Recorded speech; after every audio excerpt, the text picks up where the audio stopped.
and welcome to Dream Leapers. Guess what? It's the time for Fashion Week in New York City, when the whole world is paying attention to what is going on in the fashion world. And I have with me a fashion icon. From the design side, someone I've known since I started in the world of fashion back in 1990 when I became the fashion editor of Essence. He's been at this game far longer than me and is someone who I've always looked up to because he has so much incredible style and flair. And he's written a number of books to share his expertise about the fashion industry. Let me tell you who I'm talking about.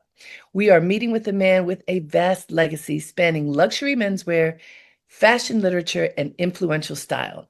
His contributions to the fashion industry have helped shape American style for more than 40 years. Today's Dream Leaper is Jeffrey Banks, an award-winning designer, author, and industry leader who began his career alongside legends Ralph Lauren and Calvin Klein before launching his own label. Known for his timeless menswear, accessories, and home collections, Jeffrey has built a reputation as one of the most versatile yet enduring voices in fashion. He is the recipient of multiple honors, including 2 Coty Awards, the Cutty Sark U.S. Menswear Designer of the Year Award, and a special anniversary award from the Council of Fashion Designers of America, CFDA, in 2022. Beyond the Runway, Jeffrey has authored several definitive books on fashion history, including Tartan, Romancing the Plaid, Preppy, Cultivating Ivy Style, and Perry Ellis, An American Original. And now he is releasing his next book. It is a book about him, Storyteller, Tales from a Fashion Insider. And let me tell you something, the stories are good. A committed leader and mentor to the next generation of designers, Jeffrey is also a member of the CFDA board.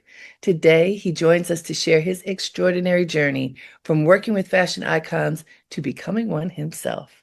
Please join me in welcoming Jeffrey Banks. Hi, Hi, Jeffrey. it's so nice to be with you. Oh, it's wonderful to be with you as well, and congratulations. Now, how many books does this make, Jeffrey? I think we're at 8 books. Yes, yes. And I don't know whether it was your first, but while I didn't mention it in the intro, one book that you wrote that really touched me because my mother wore his clothes was Norel. Well, Narelle was a real passion project of me. I had wanted that to be my second book Uh-huh. uh, after Tartan. Tartan was an obsession as a child, and I wanted to know why people all over the world were obsessed with tartan like I was. I mean, if you go to Korea, they love tartan plaid, and clearly they're not Scottish. If you go to Right. Milan, every well-dressed Milanese doctor, lawyer, architect has a tartan line raincoat or a muffler or a tartan cap. And why is it that we have this affinity for tartan? So that was the driving passion behind doing that book, because every book I ever read about tartan was basically the same book with a different cover, which was How to Find Your Family's Plan or Family's Tartan. And I wanted a much deeper dive. But after I finished that book, I said to my publisher, I want to do a book about Norman Norell. I'm shocked that no one had ever done a book about Norman Norell. He had been included in several anthologies about fashion history, but no one had ever done a real biography of him. And as a kid, I loved his work and really wanted there to be a definitive book about him. And my publisher said, "Oh, he died 30 some odd years ago. No one's interested in that." And I was furious. And I thought, well, if I have to go to another publisher, I will, but I'm going to get that book done. And it took me a while and Mhm. several other books in between. But finally, when I finished my biography of Patricia Underwood, and we had the launch at the Ralph Lauren Women's Store with about 350 people, including Mr. Lauren, and then the after party afterwards, my publisher came up to me and said, "You can do anything you want." I hold that thought, and I gathered 3 or 4 people around. I said, "Now repeat it. I've got witnesses." Witnesses. And he repeated it. And the next morning, as I was departing to go to Beverly Hills to launch the Patricia Underwood book at the Polo store in Beverly Hills, I wrote him on the plane. I said, we are doing Norman Norell next. As soon as I get back, we're starting on that book. And I Well, have this. Um, and even though we did the book and it was beautiful, he was still a little reluctant, and ordered a fairly meager amount for the first print run. And I felt very justified when within a month of the publication of the book, he had to go into a second printing. well, So see, sometimes my folks have to instincts were trust correct. you.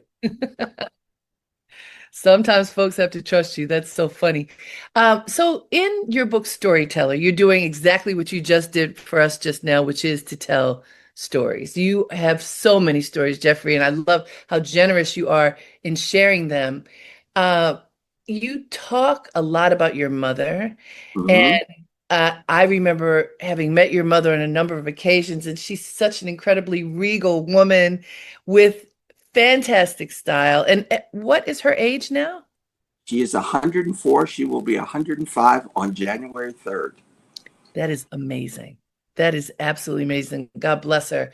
Uh, you tell a story of when you were a very young boy and you decided you were going to be a designer and you actually designed her outfit for church. And for folks who don't know, the Sunday outfit for church is very important. Was this an Easter outfit? Was this like the Easter, most important outfit? most important outfit of the year for church going folks. And my mother sews beautifully. She was an incredible sewer, but she didn't have a lot of time because she worked for the government full time in Washington D.C., where I was born and raised. She did have, however, a fantastic dressmaker named Annie, and Annie could make anything from a photograph, from a newspaper clipping. She could make her own patterns, and she was like Anne Lowe in Wow. many respects. And so these two women who sewed beautifully listened to this 10-year-old bossy little kid who said, no, no, no, make the bust higher, make the skirt shorter. I picked the fabric, I picked the buttons. I told my mother exactly what kind of accessories to wear. Um, and they totally listened to me and did as I told them. Amazing. And she wore that outfit to church on Easter Sunday and got rave reviews. And that And was you it. even wait, there's a story in there, Jeffrey, within this story. I mean, you had so much agency, and I love that your mother allowed you to be your fully expressive self. But, back then, the hat was everything, and Mm-hmm. you took her all over the place looking for the perfect hat, and the We hat ended up being very expensive, and you convinced her to buy it. That was something. Yeah, well, we spent 3 weekends in a row going to virtually every store in Washington, hat stores, department stores, specialty stores, looking for the hat that I had envisioned her wearing with this outfit. And I decreed it couldn't have a veil, it couldn't have tulle, it couldn't have a bow or a flower on it. It had to be perfectly plain. I envisioned like a cardinal's hat, like the cardinals wear in at the Vatican, with a large brim and a very small crown in natural straw. And we just couldn't find it. And finally, the only store left was Julius Garfinkel and Company, which was Which was yeah, but tell us what that story was for people who don't know. Julius Garfinkel and Company in Washington D.C. was the Bergdorf Goodman Right. of of Washington, the most expensive store, the finest store with the finest creations worldwide. And she was really reluctant to go there, but I said, we have no choice. We've been to every other We store and we have no haven't choice. found it. I just love this. I mean, when you think about the impact that your mother can have on your life, Yeah, and the fact that your mother saw you, she saw who you were as a very young child and gave you the freedom to express yourself. And just that level of trust yeah. is profound. So we walked into the store. The cosmetics department was on the first floor, was the first part of the store. And all the way in the back was the millinery department, about 50 yards, 75 yards back. And I saw this hat on a form, and I said, that's it. That's the hat. My mother said, how can you be so sure? from so far away. I said, I'm telling you, that's the hat. And of course, she had a swatch of the coat, the jersey coat, and the raw silk dress in her handbag.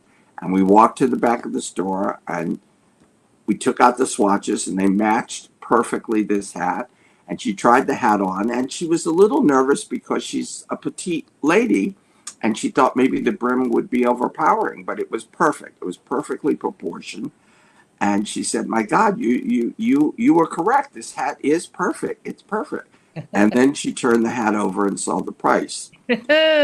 And this was 1963, and that hat was $75, Which which would be what now? Hundreds. probably $300, Right, $400 right. easily. Okay. And she said, "Your father will kill me if I buy this hat." And I crossed my little 10-year-old arms and I said, "I'm not leaving here until you buy that hat." It wasn't a hissy fit. It wasn't a tantrum. I was just very firm about it. You are going to buy that hat because that hat is perfect with the outfit. And of course, she bought it. I don't know whether she told my father how much she paid for it, but she bought it and she wore it to church on Sunday and got rave reviews. And that was it. I never looked back from that on. I love it. So, everybody, this book is filled with such stories. There are hundreds of stories in the book. And we're going to talk about a number of them as we move along. I think so. I went to Howard University. So, I was in DC for a few years. And I remember a store that was very important to you some Mm-hmm. years before that, which was Britches, which Richard. is a fine menswear store that was a very important store in Washington, D.C. You Mm-hmm. discovered Britches when you were a kid. Were you in high school yet? No, I wasn't even in high school. I was in junior high school. I was about 13 or 14 when I first Right. discovered Brit. And I instantly thought this is the only place I want to buy clothes. I mean, I was starting to wear men's sizes, and I love the quality of what they carried. And you have to remember, Washington was, I don't know if it still is, but it was a very conservative town. I mean, Brooks Brothers was considered like sort of the height of fashion uh, Yeah. in in Washington. There was a store called Lewis and Thomas Salts, which was sort of like J Press. I mean, it was very, very, very conservative. And Britches really stepped out of that mold. The owners of Britches, Dave Penske and Rick Hinden, were in the advertising business. They bought most of their clothes in New York, so they had access to a lot of designer and a lot of more interesting clothing. And a lot of their clients would say, "Where'd you get that? Where'd you get that?" And that's what made them decide to open a store in Washington, which was a real gamble at that time, given the conservatism Sure. of Washington's politics and dress and social life. But I fell in love with it. I did. Once I went there, I didn't want to shop anywhere else. That was much to my parents' dismay because it was also probably the most expensive men's store in Washington. And my mother would say to me, "You need a new sport coat. Here's $75." And I would say, "Mom, the sport coat I want costs $275." And she would say, "Well, if you can find the other 200, you can get it." And how did you find it? Because you did. I you know what I did when I couldn't get something from my parents that I wanted because they said it was too much money. I made portraits. I did pastel portraits of teachers, of friends, of colleagues, and I sold them. And for two, three, $400 a portrait, and I got Well, the okay, money. back up for a minute. At this age, you not only did you have the artistic ability and were you using it, you had some chutzpah, as they say, to make a price like that, $300-400 for a painting Uh, this in the 60s? yeah, this was in the '60s. I had won. I had won the junior scholastic. I had done a portrait of Barbara Streisand, and I won. Uh, and my portrait was displayed on the ellipse, along with several other national winners, and that gave me the confidence to demand money for portraits I For did. you. Yeah, That's amazing. yeah. So So, that, so you ended up going to buy fashion at Britches, and hmm that turned into you working at Britches and becoming their top salesperson as a teenager, right? yeah, yeah. I mean, I I remember buying my first polo tie. I was probably 14, 13 or 14 and they were one of the first five stores in the country to carry polo. And I was so excited about this tie. I thought it was the most beautiful thing I'd ever seen. It was a tapestry, silk with navy and burgundy rep stripes, wide web rep stripes, and then it had snowflakes intricately woven on top of the stripes. And I bought this tie. It was $25, and I had them wrap it like it was a gift. And I brought it home and I proudly opened it up and showed it to my father. And he said, "Well, that's a nice tie." And I said, "Thank you. I love it." And he said, "How much did you pay for that tie?" And I said, $25. $25. He said, $25. He said, "A Countess Mara tie is $5. That's an expensive tie." He said, "You don't have $25 worth of neck. Take it back." And I said, "Absolutely not. I am keeping this tie. I love this tie." But And I love the fact that you bought it yourself. It's not yeah, like, you wanted it, you had made the money and you bought it yourself. Let me tell folks, this is Dream Leapers with Harriette Cole. We are talking with designer, author extraordinaire Jeffrey Banks, who has written a book called Storyteller. And it's all of his stories behind the scenes in the fashion world. And we're just having so much fun listening in to some of these stories. Hearing right now about a $25 tie that he bought when an expensive tie back then was $5. Okay, yeah. Jeffrey. And so your father said, "Are you kidding me?" So that time really changed my life. I mean, I became fascinated with Ralph Lauren and everything that he did. Of course, there was no Google or internet in those days, so I would go to the library. I'd go to Reader's Guide to Periodical Literature. I'd find every article and story that was written about him, and I also subscribed to Daily News Record, which was the menswear equivalent to Women's Wear Dailies. Right. Uh, so one day after school, when I was 15, I think it was a Thursday afternoon, I went into Georgetown to just look at the clothes in the store. I wasn't planning on buying anything. And the manager, assistant manager of the store, a guy by the name of Danny Latham, came up to me. He said, "I've seen you in here before. I think you might be our youngest customer." He said, "How old are you, 18?" And I said, "No, no, I'm 15." He said, "15?" I said, "Yes." He said, "Well, I'm going to tell you a secret. We're going to open a second store next year." I said, "Yeah, I know all about it. It's the old Saks Pasternak building on Connecticut Avenue." And he goes, "How the hell do you know that?" He said, he said, "Nobody knows that." I said, "Well, it was in DNR. I saw it in DNR." And he goes, "You read DNR?" And I said, "Yes, I've had a subscription since I was 12." And then the next thing out of his mouth was, "Would you like to work for us?" And I said, "I'd love it." And I started that Saturday, never having had a job in my whole life, selling clothes. And I have to tell you, it was one of the best days of my life. I had so much fun waiting on guys who didn't have a clue how to put themselves together, you know, and having their wives or girlfriends come back the next week and say, "I don't know what you did, just do it again," because he's never looked so good.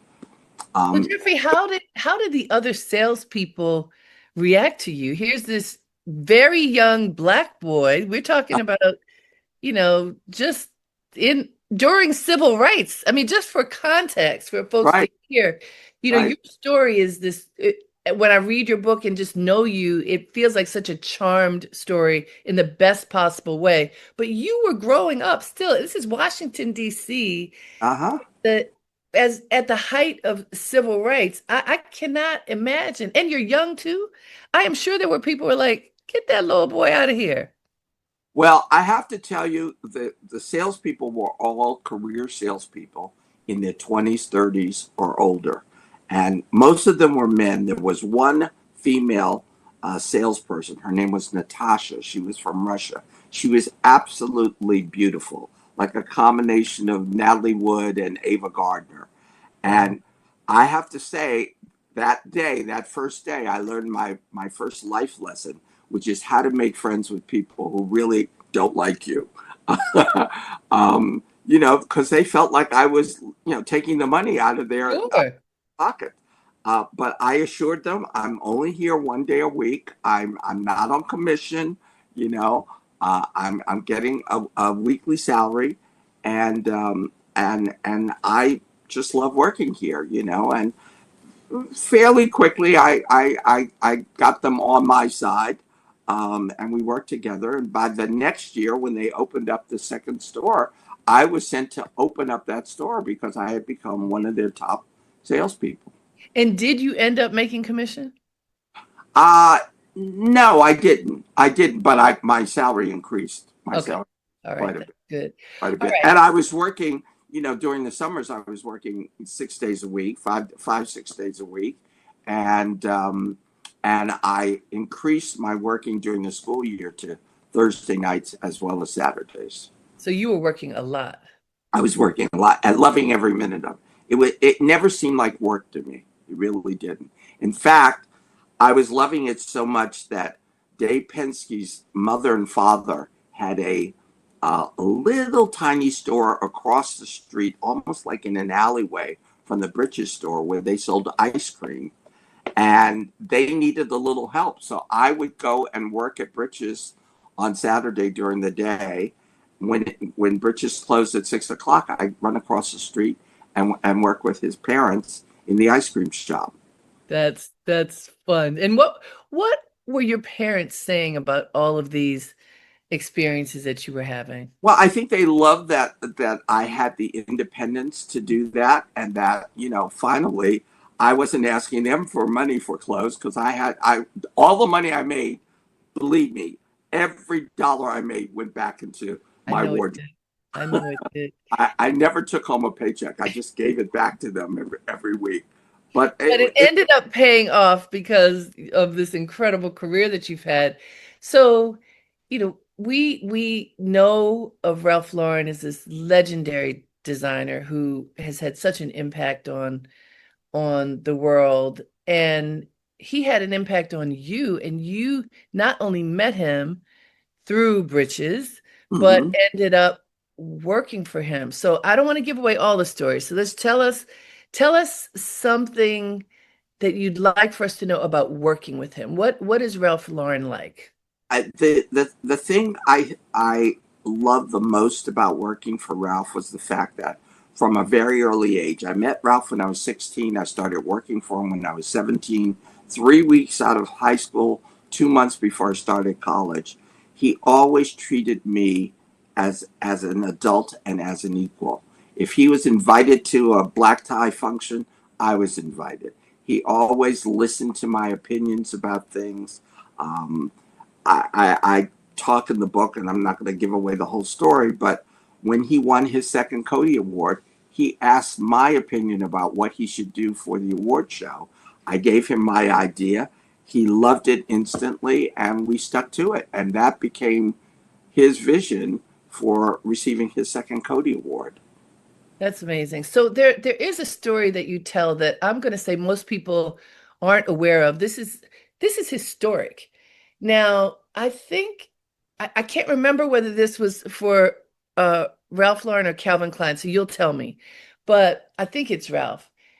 When you put the name on the shirt. It actually was Calvin. It It was actually was. Calvin. Okay. So just for context, everybody, because Jeffrey has so many stories when we couldn't give them all away even if we tried. But Jeffrey worked for Ralph Lauren for a while and then also worked for Calvin Klein. Just think two of the biggest names in fashion.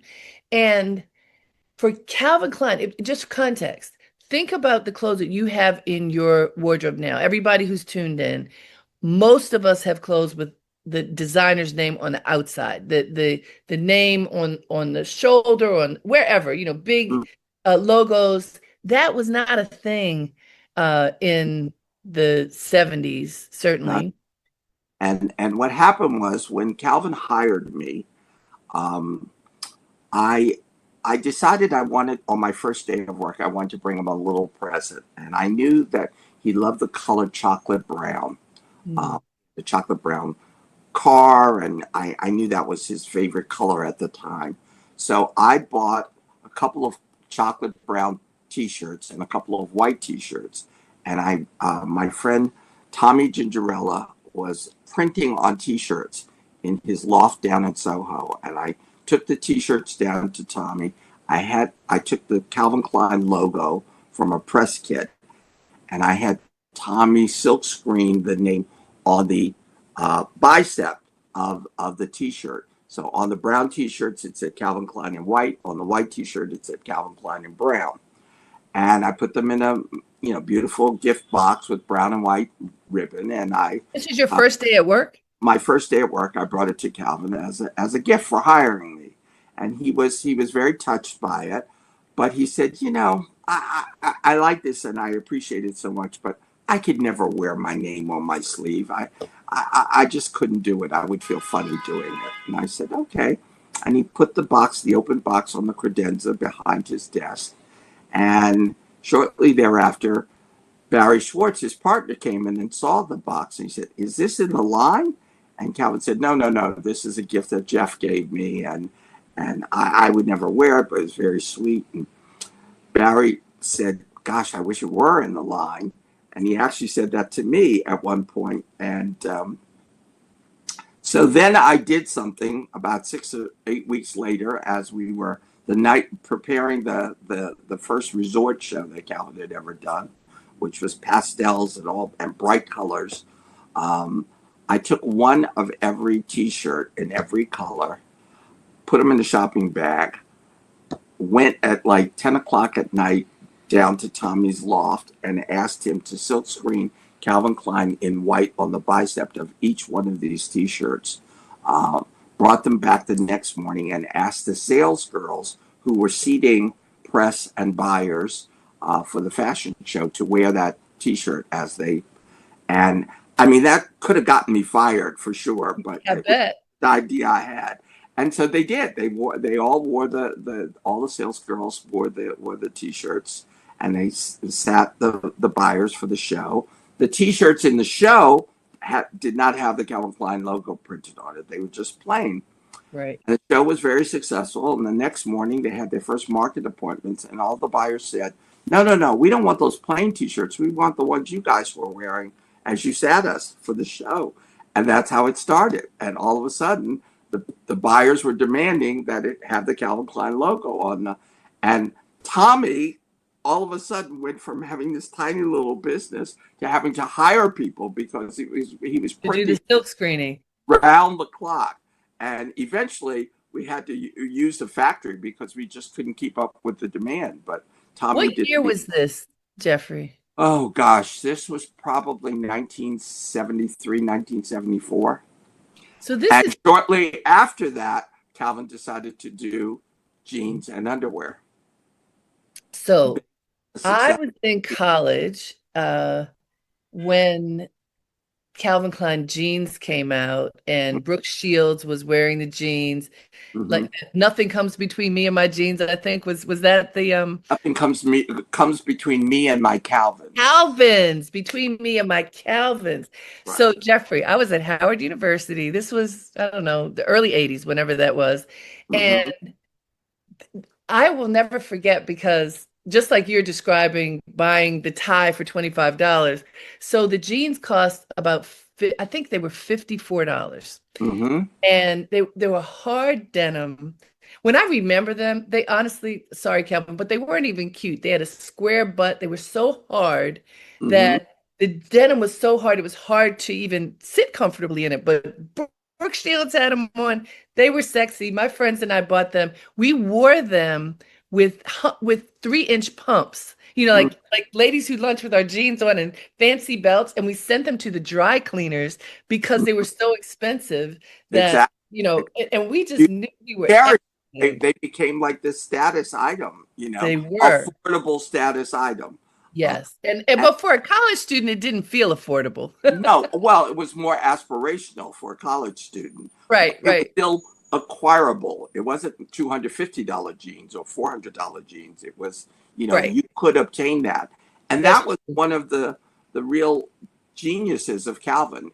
He had this innate sense of what people wanted before they knew they wanted it. I mean, just to take underwear, which at the time, the standard underwear, the only thing with a name on the label or on the waistband was Fruit of the Loom. But that's he said right. underwear wasn't sexy. There was nothing sexy about those underpants. Well, he changed the fit. He made it much more sexy, much more refined, much more body contour, and then emblazoned his name on the waistband. And then every man in the world thought if he bought Calvin Klein underwear, he'd look like that guy, who was, 60 feet tall in Times Square.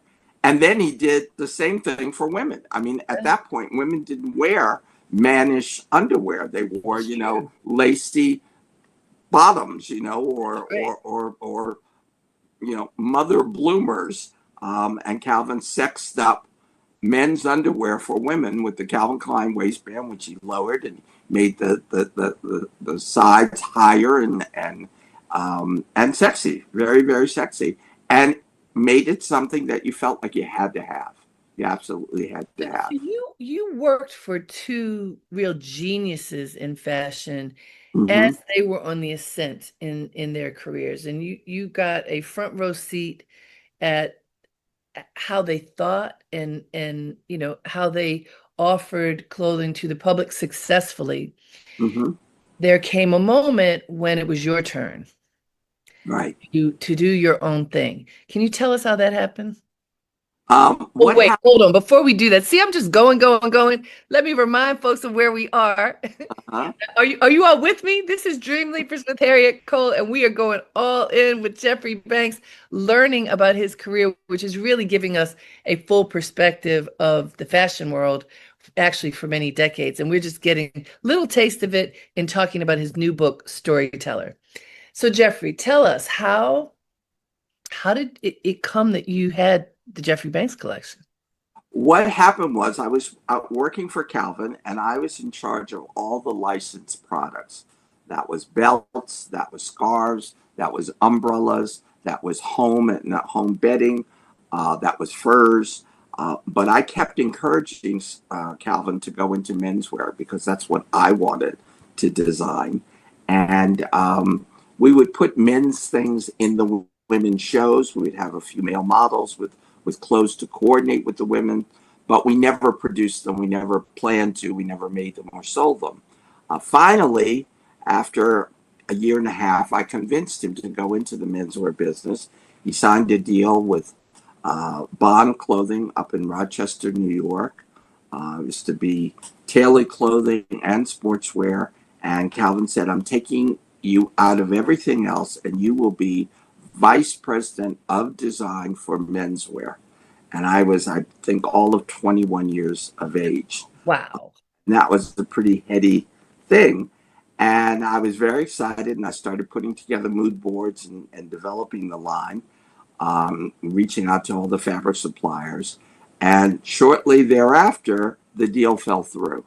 Mm. And Calvin said, don't feel bad. He said, you'll go back to doing what you were doing before. And I said, fine. And a day or so later, Irving Selpst, who was the guy who had put together the whole deal for Calvin and had been an Uber salesman who introduced Pierre Cardin and Yves Saint Laurent to the American market in menswear, called me up at home at like 8 o'clock in the morning. I don't know how he got my number, but he called me up and he said, I understand that you were the guy who was going to be designing Calvin's menswear. We have everything set up to do that. I'm sorry that the deal fell through, but I'd like to back you. I'd like to have you do that. And I was dumbfounded. I didn't know what to do. And so I went to work and I cornered Calvin. I said, are you free for dinner tonight? And he said, yes. And I said, I have something I need to discuss with you. And we sat down at dinner, and I said, first of all, I'm not hitting you up for a raise or anything like that. I need your advice. I said, Irving Phelps came to me and said he wanted to back me in the deal that fell through for you. And I don't know whether I should do it or not. And Calvin looked at me and he said, Jeffrey, he said, you'd be a fool not to do this. This is a great opportunity for you. And if it doesn't work out, you can always come back. That is But so that was generous. an amazing piece of advice. And like you say, very generous. And again, I never looked back. I never looked back. And so you start your line, you're 21 years old? 21, yeah. That's my daughter's 21. She is a senior in college. I'm like, oh, okay.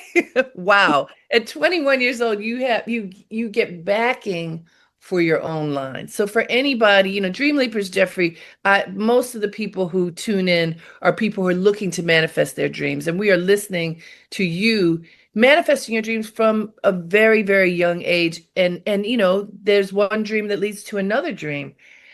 What was it like for you to build a business? Because this is now, it's different. You're working for Ralph Lauren, you're working for Calvin Klein. They are building their businesses, but they've got some infrastructure. How is this business built? Is the infrastructure there already because of the backer?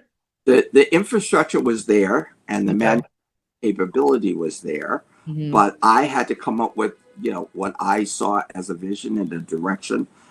Again, I was incredibly lucky in that the first buyer who looked at the line was a guy by the name of Darrell Osborne, who was the head menswear and boyswear buyer at Saks Fifth Avenue. And he saw the line. My concept for that first collection, which was for spring, was very much like what Anne Klein did for women. It was a real mix and match. It was tailored clothing, but it was separates, which was very unusual for the men's tailored clothing business. It was always a matching jacket and pant. You could do that if you wanted to, but you could also mix and match with different fabrications. I had about 7 colors, olive, drab, yellow, pink, blue and white. Uh, So like, this was unusual too, these colors, wasn't it? yeah, it was. But I've always been one to really promote color. I always Hmm. feel like, the menswear industry, especially at that time, was very drab, very Yeah. colorblind. Um, and to me, color has no sex. I mean, color is an emotional response, but it's not. It's not about. I think any guy can wear pink. Any guy can wear lavender. If it's the right shade of lavender, if it's in the right product. That So that you that. have this thought, and I think today, just for context, today people wear every kind of color. Yeah. From Brooks Brothers has pink, Yeah. but back then that was not so. I mean, it was in your head, this was your vision, but it was not common practice for It was. a man to wear a color. And I got a lot of feedback from some of the stores. They said, "Oh, that's beautiful, but we'll never sell that. We'll never sell that." And I said, "Well, how do you know that if you don't try it?" Today it's commonplace. Today you turn on the news and every news anchor has a lavender tie or a pink tie or, you know, a coral tie. But at that time, it was you had to. And what I found is you had to show it over and over again to get people used to it, to get buyers used to it, to get the press used to it, and to get the customer used to it. But Now, I, let me ask you this question, Jeffrey. I don't know about in DC because, as you mentioned, DC is so conservative. mhm, But I do know, like down south in the Black community, going back to church, because we talked about your mother in church, men and in Harlem, men mhm, Black men would put on some colors yeah, and put on, the brim with the colored band around it. They were not afraid to wear colors and patterns, even as in some other communities that were more conservative. Did you see that when in going to church? yeah. I saw that. I think California and the South have always embraced color more than the other states, the northern states. I mean, when you have great weather, you don't want to wear black. You want to wear something light and pastels and so forth. So that kind of thing was first embraced by stores like Neiman Marcus, Yeah. stores like like Burdines in Florida. Um, these are all the stores that caught on to my thinking first. The other thing that really helped with the tailored clothing was the fact that in 1980 I started designing Morona Sport. Morona Sport was the first athleisure line. We didn't even have that term, but it Right. was for casual clothes that you wore. We used to say Morona is what you put on when you get home on Friday night and you don't take off until you have to go back to work on Monday morning. And I designed Morona for men, women, and children. And that was because they were casual clothes and they weren't expensive. I felt even more licensed to do unusual color combinations. Like I would do a rugby shirt that was striped lavender and Loden green with a Loden green pull-on pant with a lavender pipe stripe down the side, and we sold it like crazy. Um, And where was Morona Sports sold? Morona Sport was sold in virtually every department store from the East Coast to the West Coast. In New York City, for example, we sold it. We sold it at Bergdorf Goodman. We sold it at Saks Fifth Avenue. We sold it in Bloomingdale's. Hmm. We sold it in Lord and Taylor. It was. I used to play this game with myself. I would get to the airport an hour or two early and just sit there and watch the number of people I saw wearing Morona. It was just like a fun thing I used to do. And just First, for context, because I remember Morona Sport, it was huge. When you started working with this company, what were the earnings and what did they grow to? their earnings were about $7 million when I started in 1980, and within 6 months we were at $70 million. And And with why such a dramatic increase so quickly? What were you doing? I expanded the color range. They only did primary colors in their 7 basic styles. So I expanded the color range, number one. Number two, they didn't do sweaters, and I love sweaters. So we started doing sweaters, which also increased the volume. Then we added outerwear. Then we added woven shirts. And within a couple of years, I started doing prints, which I also have a real affinity for. So And where were these clothes produced? they were produced in China, in Hong Kong and China. And what about your line, Jeffrey Banks, which is, this was a high-end line. Where was that produced? We produced the tailored clothing here in New York. Uh-huh. We and the suits and stuff were all, they had lots of elements of hand tailoring in them. Sure. The sweaters were produced in the Orient and in Italy. I did hand knit cashmere sweaters Hmm. that cost over $1,000 in the 80s.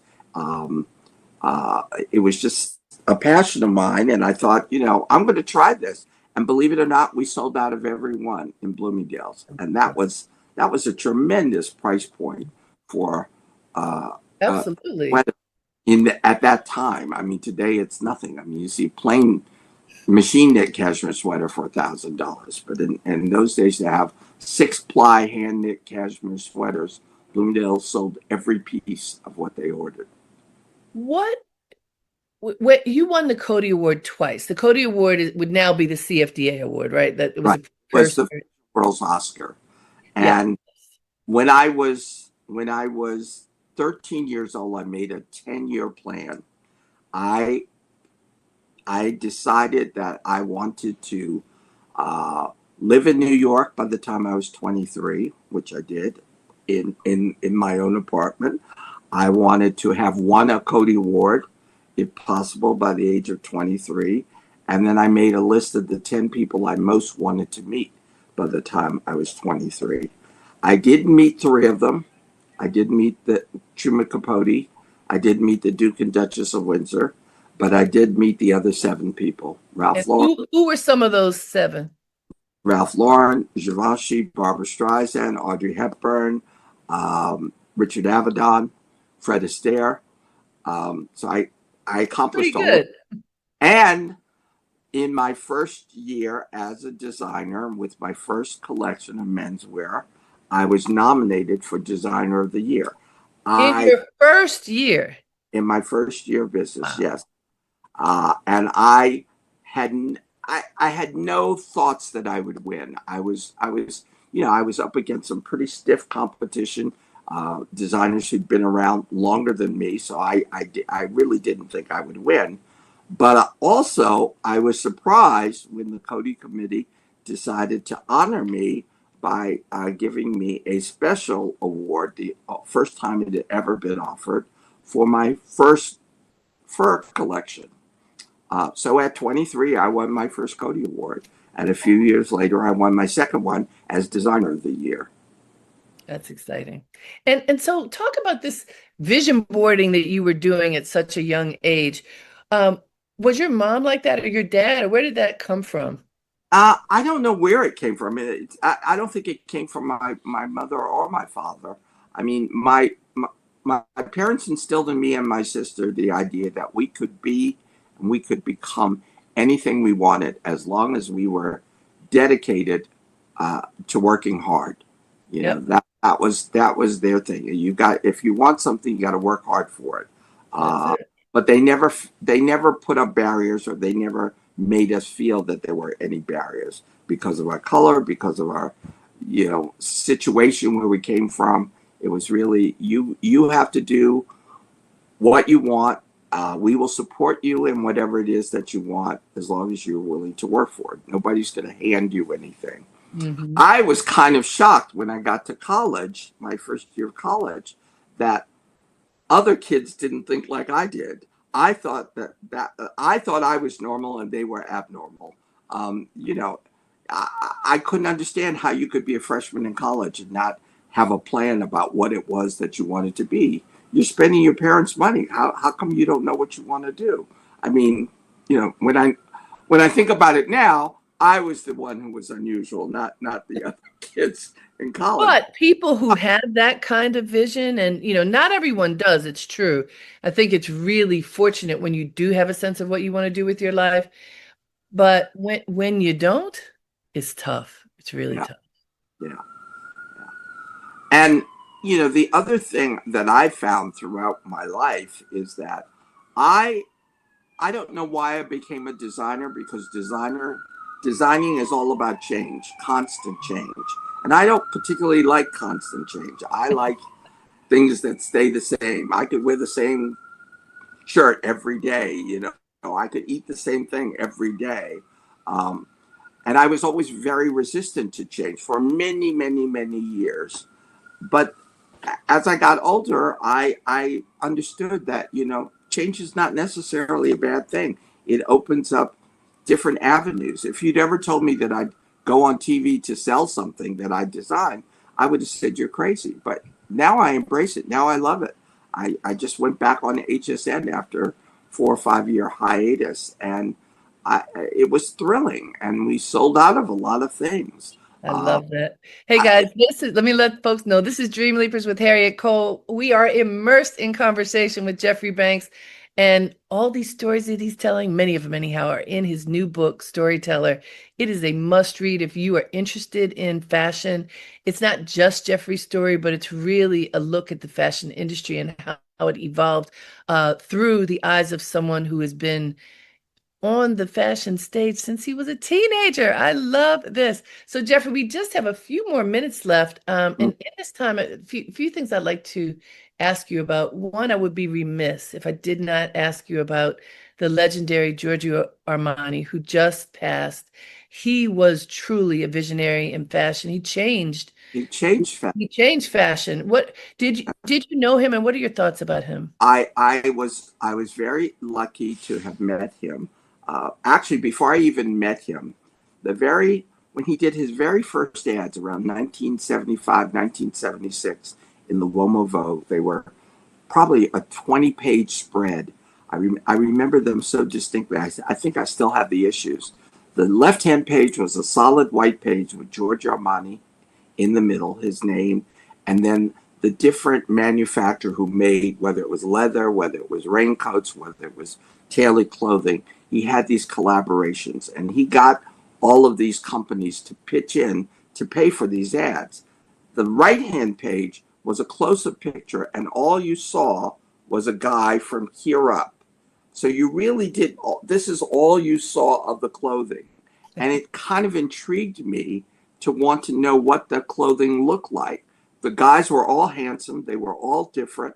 The parts of clothing you could see were beautiful, but you really wanted to go into a store and see the whole outfit, see what was the rest of the outfit. And it really made me interested in the clothes. And then early on, I met Gabriella Forte, who ended up working for him and handling basically his business in the U.S., working with the press and so forth. But I made a very early vacation trip to Milan um, for vacation, which is Mhm. kind of a strange place to go on a vacation. I mean, after 3 days of going to the Armani store every day, and seeing the few sightseeing things to do in Milan, I was bored, and I'm thinking I can't do this for the next 2 weeks. I want to go to Venice, and so I told the concierge at my hotel to try to get me a room in Venice, and I was going to go to Venice for the weekend, and he got me a room, and I got to Venice, and I'm checking in at this hotel he wasn't sure I would like, which was the Daniele Hotel, one of the most beautiful hotels in the world. As I'm checking in, I hear a voice behind me call my name. It was Renault White, the model, and a good Oh, friend. wow. And he said, "What are you doing in Venice?" And I said, "Well, I'm here. I'd never seen Venice. I wanted to see it."